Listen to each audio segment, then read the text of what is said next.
શ્રી કૃષ્ણ પરમાત્મને નમઃ. શ્રીમદ ભાગવત કથા દૃષ્ટાંત અને રહસ્ય. જીવ ઈશ્વરનું સ્મરણ કરે તો તે સામાન્ય ભક્તિ છે, પણ જે જીવનું સ્મરણ પરમાત્મા કરે તે ભક્ત સાચો છે. તેની ભક્તિ સાચી છે, તે ભક્તિ શ્રેષ્ઠ છે. ભગવાન સાથે એવો પ્રેમ કરીએ કે ભગવાન આપણને યાદ કરે. ગોપીઓના પ્રેમમાં ભગવાન વિહવળ બન્યા છે. રોજ સાયંકાળે અગાસીમાં બેસી વ્રજને નિહાળે. મારી ગાયો ઘરે આવતી હશે, મારી મા આંગણામાં બેસી મારી રાહ જોતી હશે, મારી મા રડતી હશે ત્યારે એને કોણ સાંત્વના આપતું હશે. મારી મા મને ખવડાવવા વગર ખાતી ન હતી. નંદબાબા ગોપીઓ સૌના પ્રેમનું સ્મરણ કરતાં શ્રી કૃષ્ણનું હૃદય ભરાઈ આવે છે. પરમાત્મા તેમને આતુર થાય. પ્રેમીના વિરહમાં સ્મરણમાં તન્મયતા થતાં રડવામાં પણ આનંદ આવે છે. ઉદ્ધવને થયું એકાંતમાં બેસે છે ત્યારે રડે છે. ઉદ્ધવે વિચાર કર્યો, સુવર્ણના રાજમહેલના અનેક સેવકો શ્રી કૃષ્ણની સેવામાં હાજર છે. શ્રી કૃષ્ણ માટે રોજ 56 ભોગની સામગ્રી થાય છે. કેટલું ઐશ્વર્ય છે. અમે બુદ્ધિ પ્રમાણે ખૂબ સેવા કરીએ છીએ, છતાં શ્રી કૃષ્ણ ઉદાસ કેમ રહે છે? અમે બરાબર સેવા કરીએ છીએ, પણ અમારી સેવાથી ઠાકોરજીને સુખ થતો નથી. અમે સેવા કરીએ છીએ તેમ માનીએ છીએ, પણ તેઓ આનંદમાં બિરાજતા નથી.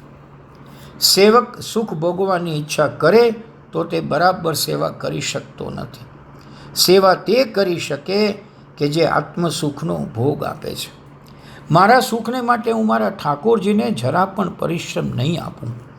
મારા ઉપર દુઃખ આવે તો માનીશ કે મારા પાપનું ફળ છે, કે મારે ભોગવવાનું છે.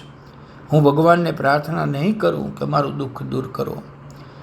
મારા દુઃખ માટે મારા ઠાકોરજીને પરિશ્રમ નહીં આપું. ઉદ્ધવજીને થયું, હવે મારે સંકોચ છોડીને પૂછવું પડશે. ઠાકોરજી કંઈક ચિંતામાં છે, મારી સેવાથી પ્રસન્ન નથી. સાયંકાળે શ્રી કૃષ્ણ વ્રજવાસીઓના પ્રેમમાં તરબોળ હતા. તેવામાં ત્યાં અગાસીમાં ઉદ્ધવ આવ્યા છે. ઉદ્ધવ આવ્યા એટલે તે પ્રેમના આવેગને દબાવ્યો. ભગવાને પ્રેમનો ઉભરો દબાવ્યો, કારણ પ્રેમને ગુપ્ત રાખવાનો હોય છે. તેમ છતાં અનેક વાર તે બહાર નીકળી આવે છે. ઉદ્ધવ આવ્યા ત્યારે ગોપીઓના પ્રેમમાં તરબોળ થયા હતા. ઉદ્ધવ આવતા પ્રેમાવેશને દબાવી ઉદ્ધવનું સ્વાગત કર્યું.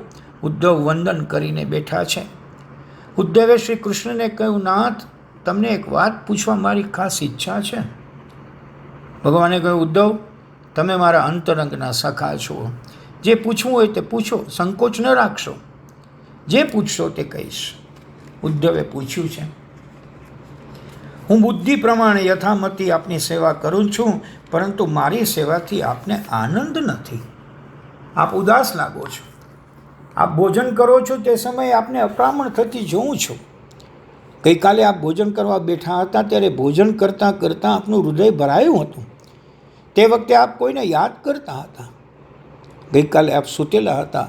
હું આપના ચરણની સેવા કરતો હતો. ચરણની સેવા કરતાં મને એવું લાગ્યું કે આપ સ્વપ્નમાં કોઈને યાદ કરો છો. સ્વપ્નમાં આપ રાધે રાધે બોલતા હતા.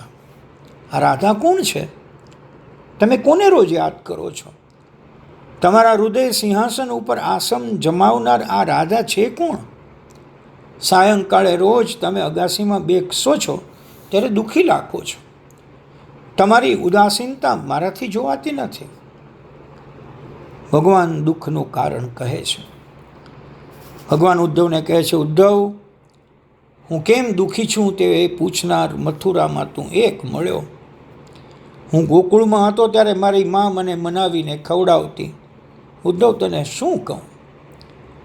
દેવકી વસુદેવ મારા માતા પિતા છે, પરંતુ મારા સાચા માતા પિતા તો ગોકુળમાં છે. તે મને યાદ આવે છે.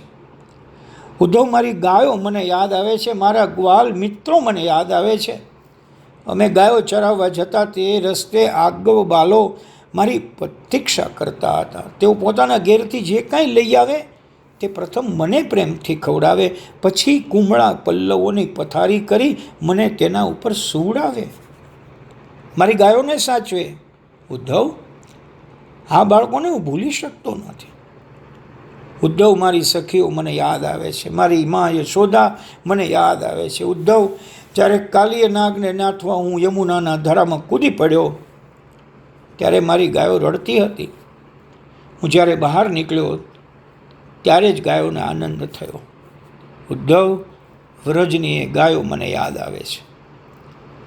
ઉદ્ધવ વૃંદાવનની પ્રેમ ભૂમિ છોડીને હું અત્રે આવ્યો છું, તેથી આનંદ નથી. અહીંયા તો તમે બધાએ મને રાજા બનાવ્યો છે.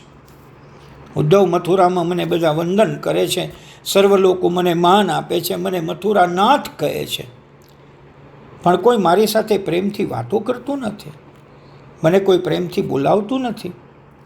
લોકોએ મને મથુરાનો રાજા બનાવ્યો, પણ વ્રજ જેવો પ્રેમ અહીં ક્યાં છે? તેથી વ્રજ મારાથી ભૂલાતું નથી. મારી માનો પ્રેમ અત્રે ક્યાં છે? ઉદ્ધવ, આ કૃષ્ણ પ્રેમનો ભૂખ્યો છે, તેને બીજી કોઈ વસ્તુની અપેક્ષા નથી. ઉદ્ધવ, મને માનની ભૂખ નથી, મને તો પ્રેમની ભૂખ છે. હરિ ઓમ.